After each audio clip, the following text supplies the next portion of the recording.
Okay, let's start. I don't want to keep everyone waiting, so welcome. Thank you all for joining. As I said, I hope you're all warm and I hope you all stay warm. So let's get into Parshat Shelach, or often called Shelach Lecha. Obviously, we know that the Parsha speaks predominantly about the sin of the spies and the repercussion of that sin. And of course, we know that there are such far-reaching consequences, ramifications, resulting from the sin, from these 10 spies. And we need to understand what caused it, how could they have sinned as they did, and try to understand the various perspectives that the commentators give for the sin and why it happened. So this is the year after them coming out of the land of Egypt. They've received the Torah. Even before that, they'd witnessed all the miracles that Hashem had done in Egypt. They'd witnessed the splitting of the sea. They really absolutely knew what Hashem was capable of. And yet we find that literally within hours of them going into the land of Israel, everything seems to change, and this sin changes everything. We know that as a result of the bad report that 10 of the spies give. Remember, there were 12 spies sent. 10 of them came back with a bad report. I'll elaborate a bit more now. Two of them, we know, Yeshua and Kalev, came back with a favorable report. Their scouting mission lasted 40 days. And because of those 40 days, Hashem said 1 year for every day. So it was that the generation of that generation would wander in the desert for 40 years. It would only be the people 20 years and under who 40 years later would then go into the land of Israel. But those that had listened, that generation that had listened to the report of the 10 spies, they would perish over a period of 40 years. The actual spies themselves died in a terrible plague, so they died instantaneously. Okay, but we need to try to understand um, right at the beginning why send spies at all. So the parasha begins, Shlach lecha anashim veyaturu et eretz Canaan. Send for yourself men and let them spy out the land of Canaan. And we see in Devarim, we know that Sefer Devarim, the book of Devarim, where Moshe goes over, he repeats the history that's taken place up until that point. In Sefer Devarim, we have the verse, and it says, "And all of you approached me and said, 'Let us send men before us.'" So we need to understand, was the mission Hashem's idea, or was it the people's idea? And Rashi, straight away in this week's Parsha, quoting the Midrash, says that the word lacha, why does it say shlach lacha, send for you? So Rashi says the word lacha is lada'atcha, according to your understanding. In other words, I, Hashem, never gave the instruction to send out scouts. I told you, I gave you a promise that you're going to enter this land. It's the same promise I gave to your forefathers. There was never any intention to send scouts. Okay, now that you've decided you want to send scouts, shlach lecha.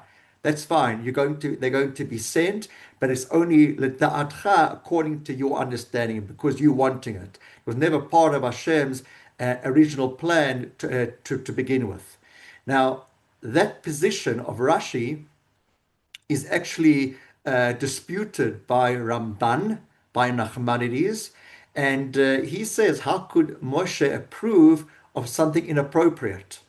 Right? We know that Moshe is punished for hitting the rock. We don't see that Hashem's angry with Moshe in this particular episode. So how could Moshe approve if it was really inappropriate? Moshe would certainly have disapproved, but we see that he sends them. So what is the Ramban? So Maimonides explains that the scouting mission, that sending spies, was actually legitimate. It was fair. Every nation would have a scouting or what we call reconnaissance before they launch a military conquest.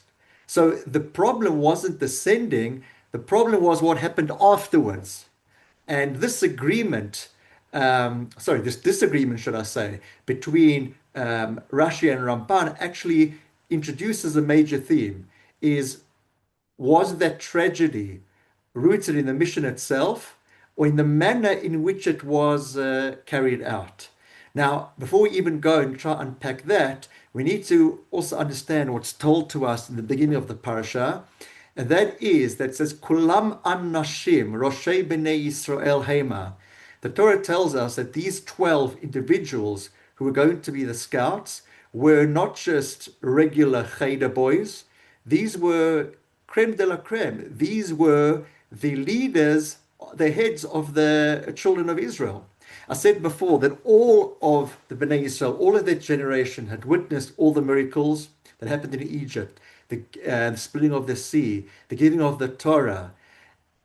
So all of them are great in a sense, but now the greatest of them, these 12 individuals, were appointed to be the scouts.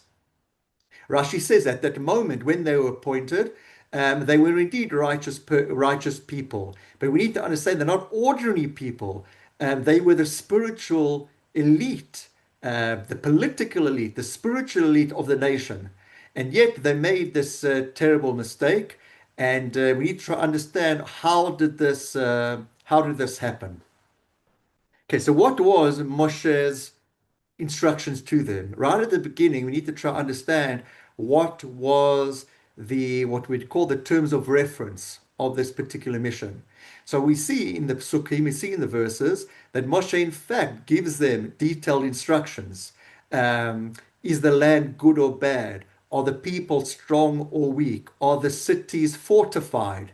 By the way, as Rashi says, if they were fortified, it would mean that the people are weak because they feel that they need to have fortified cities. If they're not fortified, it means the people are very strong. They don't feel they need to have any protection, building up walls, etc. They needed to find out, is the soil fertile? So we see clearly that the spies were expected to investigate. The question then would be, well, why are they punished for reporting? Moshe gives them instructions, go out, report back on all of these particular things, and they come back to me. Fine, they come back to Moshe, they give answers, they give a report back, and now they die, and the rest of the nation, the rest of their generation is punished. Well, now we need to try to understand what's happening over here. I just want to mute. Who do I need to mute? Sorry, there's just interference coming through. Give me a second. Can I just ask everyone just to mute themselves if you're not muted? Okay, Stanley, I've just muted you, so don't worry. Don't take it personally. Still love you. So Ramban, again, Nachmanides, he says, and by the way, when I speak about these commentators, there's a lot of overlapping in more contemporary commentators, but I'm trying to give you let's call it the established, the early thinkers, the early commentators. So Ramban Nachmanides says that the sin wasn't their observation, right? They were told to bring back a report. They did bring back a report. Had it ended there, everything would have been okay. What was their sin? The sin was their conclusion. The spies were merely expected to bring back information.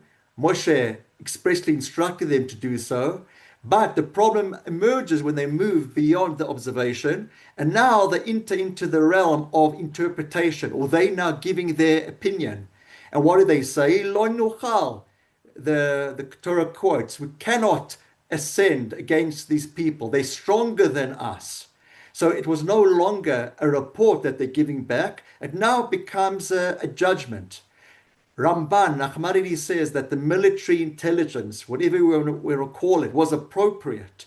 But declaring that victory is impossible wasn't, right? They went again, they substituted, if you like, human calculations for divine promise. Hashem had given the promise. You're going to go into this land. You're going to acquire it. You're going to conquer it. And now they're coming and they're giving their judgment, their opinion about what's going to be able to be done.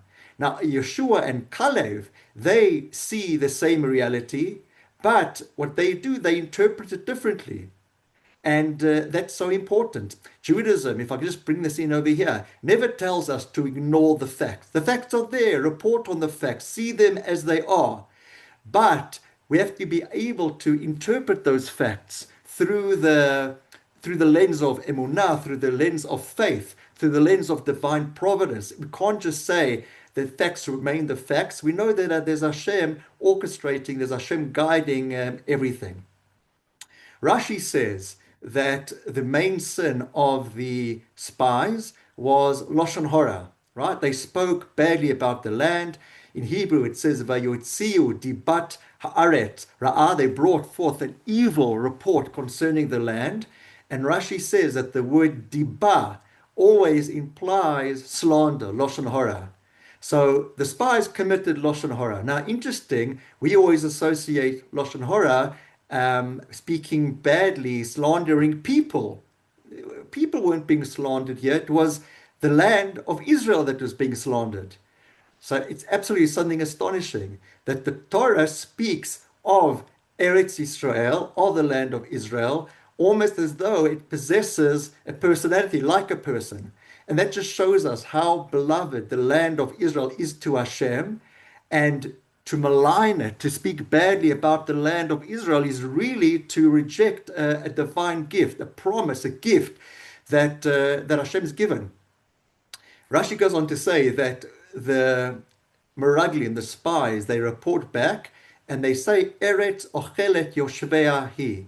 It's a land that consumes its inhabitants. Spoke about this in Shul during the week.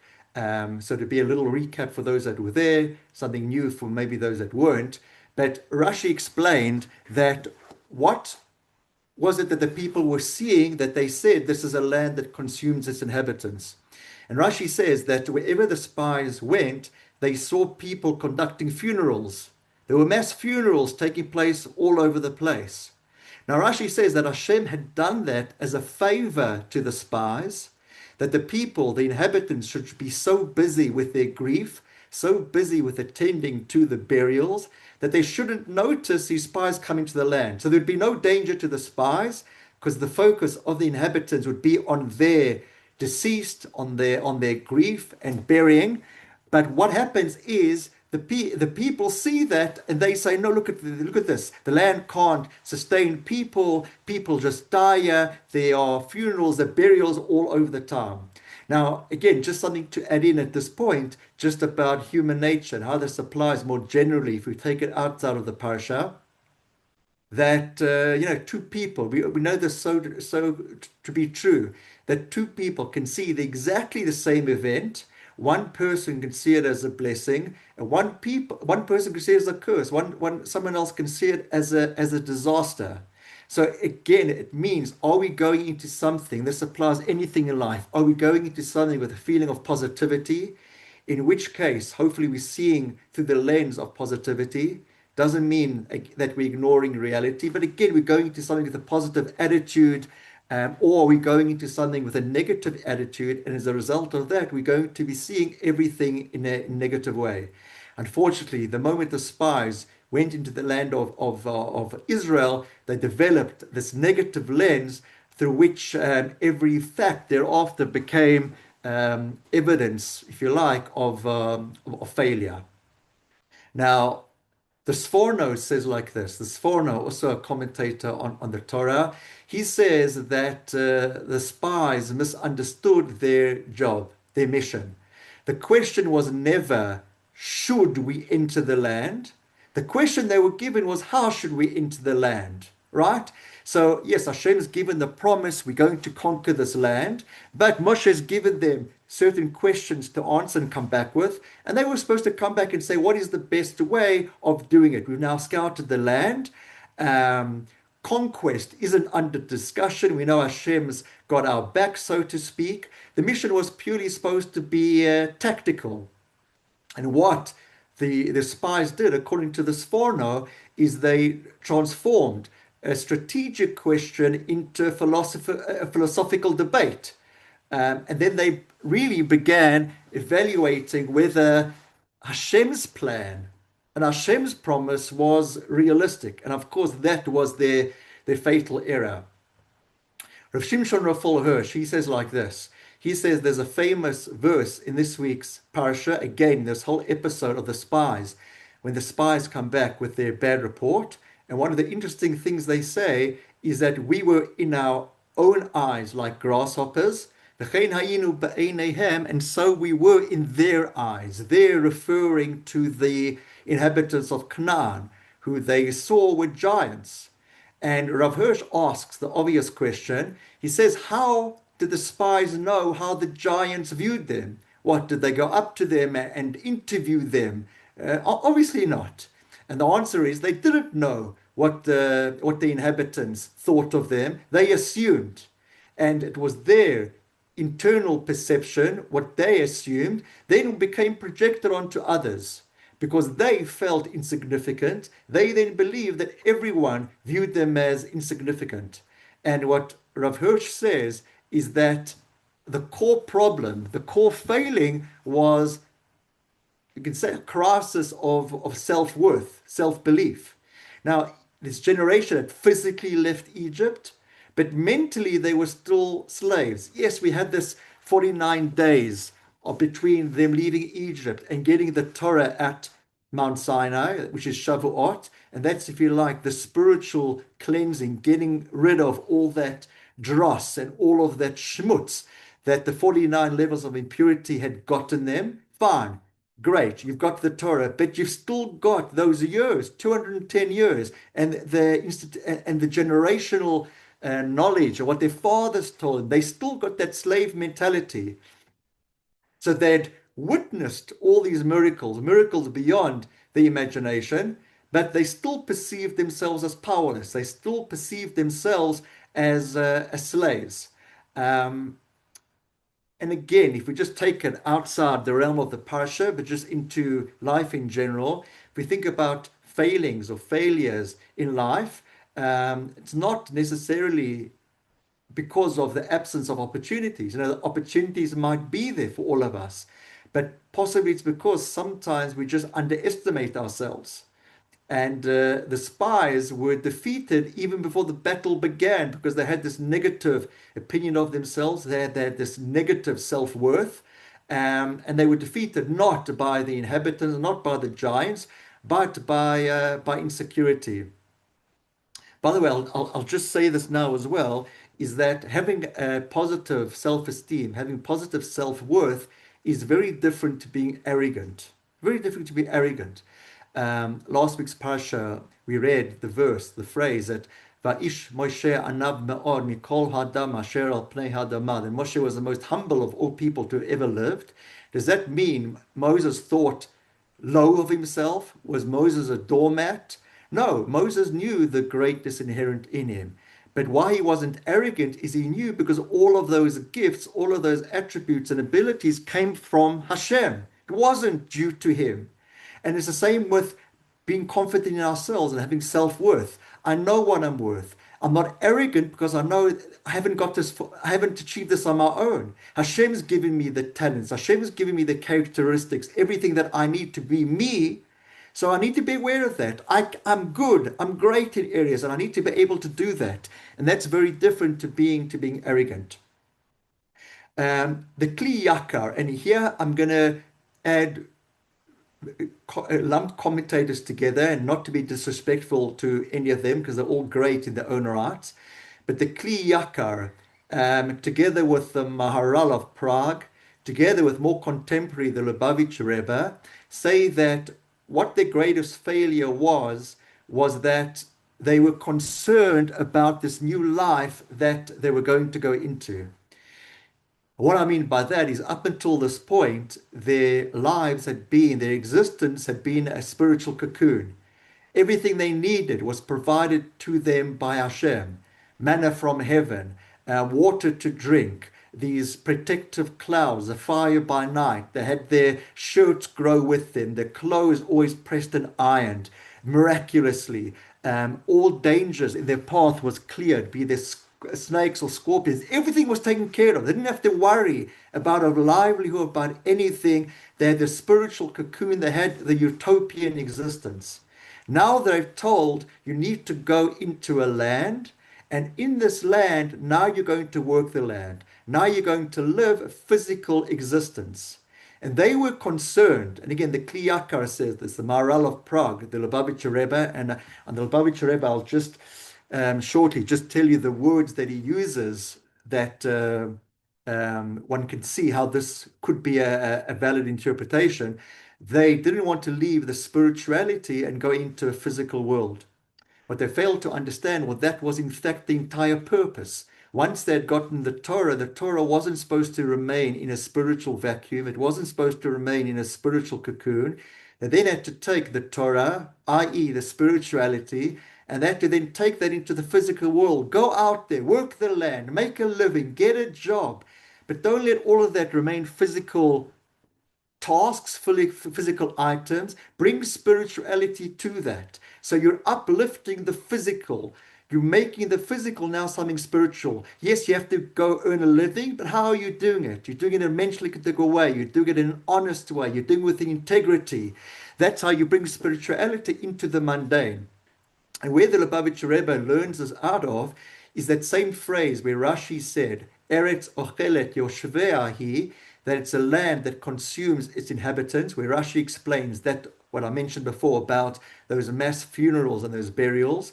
The Lubavitcher Rebbe learns out, Eretz ochelet yoshveahi. It's a land that consumes its inhabitants. Not literally that people are being buried, but you now are going to go into a land that consumes you. In other words, they were scared that they were going to go into a physical existence. That physical existence would consume their very being, and there wouldn't be any of the spirituality left. All that they had experienced up until this point would diminish, would disappear.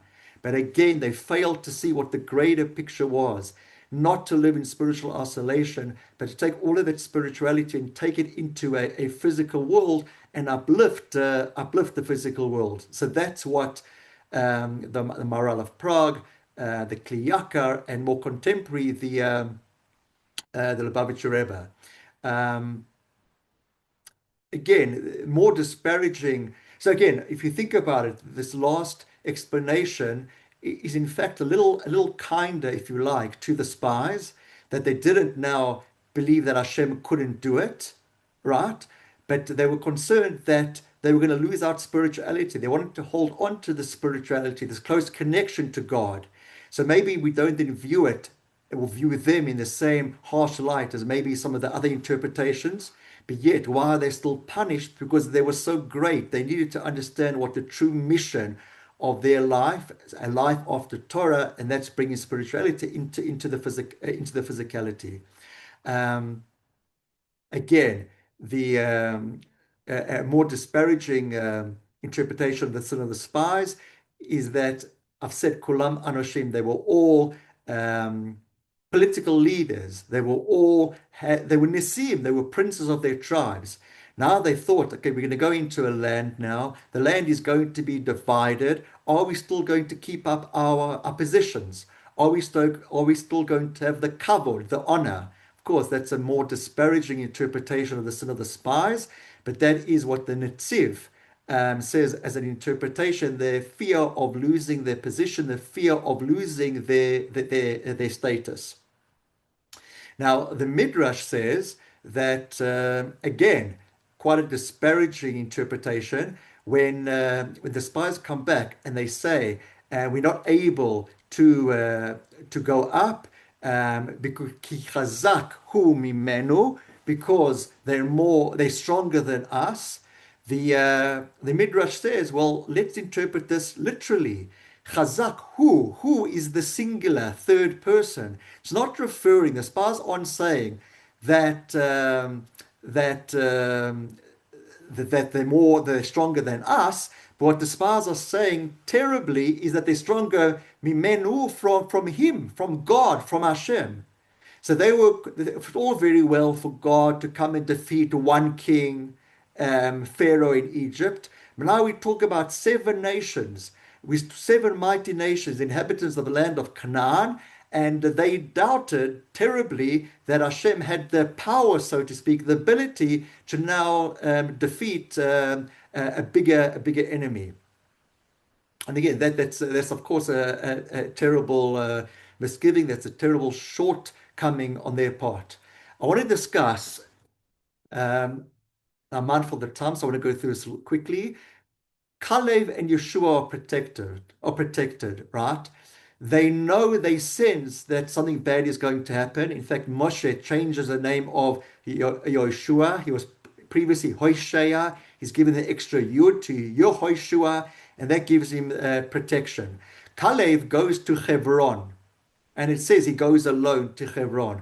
Rashi says, why does he go to Hebron? As you all know, Hebron is the burial place, the Marat HaMachpelah, where the Avot, the fathers, our patriarchs and matriarchs are buried. And he went there to daven. He went there to pray that they should intercede on his behalf to Hashem, that he shouldn't be swayed by the negative peer pressure, is what we'd call it today. And because of that, he succeeded. And he was ultimately given Hebron. He was given that land, that Asher Darach Ba, that he literally walked, that he traversed. Now, again, there's a very pertinent lesson in that for all of us today. And that is, we at times are tempted, right, by what other people are doing, what other cultures do, what people in society doing. And it could be, this maybe applies more to kids and youngsters, teenagers, but I think it even applies to people older in life, that you could be swayed to do something that you know isn't correct and isn't right. And what's the antidote to that? Maybe it's having a Chevron moment. What I mean by a Chevron moment, just like Kalev had, is to remember where we come from. To remember that we're descendants of Abraham, Yitzhak, and Yaakov, that we have a different lot in this world. We have a different mission in the world. We're not here to follow fads and trends and do what everyone else is doing. We've got a mission, we've got a Torah that we subscribe to, that we need to follow. And we need to be able to do that, notwithstanding all the other pressures. So whenever some sort of pressure comes our way, and we are at least have the inkling that it's something negative that we should try avoid, we should try remember who we are, where we come from. We don't even have to go as far back as the Avot. We can think about our father and our grandfather, great grandfather, and all they did, and all their sacrifices to remain Jewish. I just want to end with just a well, I think before I end, I need to give you historical context as well. Again, many of you would be familiar with this, but when the people believed the report of the spies and they began crying and they say, Lu Master, we should have died. Let us rather die in the desert here than go into the land because we're going to be killed. And they cried and they mourned. And Hashem said, Rashi tells us, that because you cried for nothing, you believed this report, even though I had said, given you a promise, you're going to go into this land and conquer all the inhabitants, seeing as though you cried for nothing, this day is going to be a day in history going forward that there are going to be reasons to cry for. And that day, when the people believed the report, when the report was given, happened to have been the 9th of Av.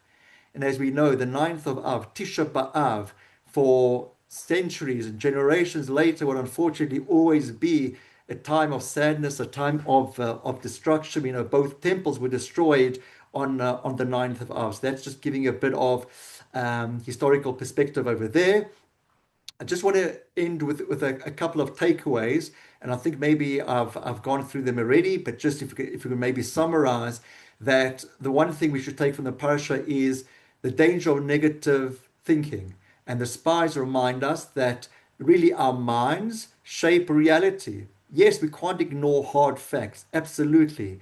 But, we need to know that often people discover exactly what they expect to find, right? If you're going with a particular mindset, if you're going with a particular frame of mind, often that's the answer you're going to be looking for. And negative assumptions distort perception. So let's always try have a positive outlook on matters. We need to know that self-worth matters, that this grasshopper mentality is always going to be an obstacle to achievement and success. We should realize that each of us have distinct abilities, talents. We're all created in the image of God. We have part of God inside of ourselves. We should never doubt ourselves. We should know our strength. And knowing our strength and knowing our self-worth in no way means that we're arrogant. We also need to understand that faith and responsibility can exist. right? Um, when I speak about being positive, doesn't mean that Judaism expects us to be blindly optimistic. The spies were correct to gather information, but they failed to bring Hashem, so to speak, into the equation. We can say that leadership requires courage, and that's unfortunately what was missing from these leaders, from the spies. And maybe the last thing we can say is that, sometimes we need to leave our comfort zones. And really, that's where the growth happens, is when we say that, yes, I'm comfortable. Yes, it's going good. But, I'm kind of stagnant. I'm not really growing where I am. And realizing that it's often when we step out of that comfort zone, when we leave the desert, when we leave the spiritual cocoon, and now we're going into Eretz Yisrael, we're going into the land, this unknown frontier. I think maybe as Star Wars would put it, um, that it's in that change, it's in that difficulty where often and most often we have the growth and we have the greater potential that comes out of that. So I hope everyone got a bit out of the shiur. Thank you for joining. I wish you all a good night and all stay warm. Have a good night. Thanks, Rabbi. Pleasure, pleasure.